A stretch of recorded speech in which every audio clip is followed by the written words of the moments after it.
Everyone knows the rules, but not everyone knows how to win. When playing Tic-Tac-Toe, I find that the best way to win is to start in any of the corners, not the middle. So, start in one of the corners. Now, your opponent can pick one of any of the 8 squares, but there really is only 4 different combinations that can be chosen. 5. They can choose the middle. They can choose the corner exactly opposite from you. They can choose a corner adjacent from you, one of the 2 edge places. And so with those 5, there is a way to win with every single one of them.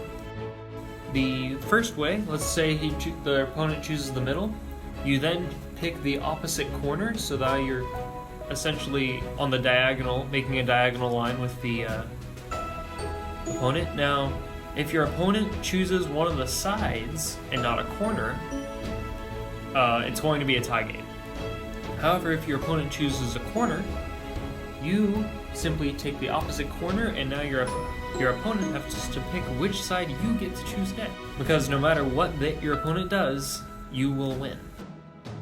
So let's say your opponent chooses the opposing corner.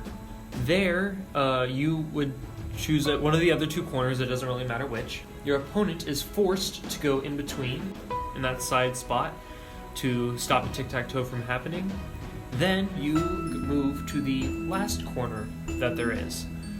This again forces your opponent to choose which one you get to win with. Let's say your opponent chooses one of the edges that is further from you. Here, you pick one of the corners that is not the one diagonally opposite from the one you've originally chosen. So let's say you started with the top left, you don't want to choose the bottom right, but you can choose the top right or the bottom left.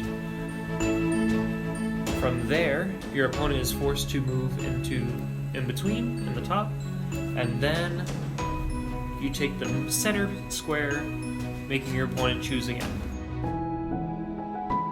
If your opponent chooses one of the corners that is not diagonally opposite, you can choose any of the other 2 corners, it really doesn't matter.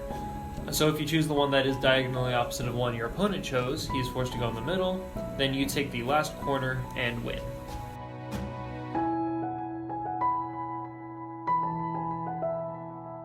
Lastly, if your opponent chooses one of the sides that is adjacent to the one you chose, you choose the corner that is not on the other side of a line created by the middle spot and where your opponent chose.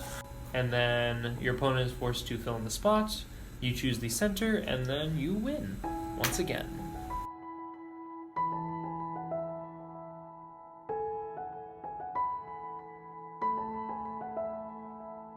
There's another form of tic-tac-toe that is called strategic tic-tac-toe. Strategic tic-tac-toe is different from normal tic-tac-toe in that you start out with a tic-tac-toe board made out of tic-tac-toe boards. You start out in whichever one of the larger squares that you want. For example, you can start in the center square, and if you choose the bottom left spot in the center square, the next move has to be in the bottom left square of the big tic-tac-toe board. Your next move is always going to be in the corresponding space in the large tic-tac-toe board, though you can play wherever you want in the small one. This leads to some interesting strategies, as you do not want to do your next move in such a way that your opponent would be able to gain a tic-tac-toe in their next move. The game is over when there is a tic-tac-toe of tic-tac-toes on the large tic-tac-toe board.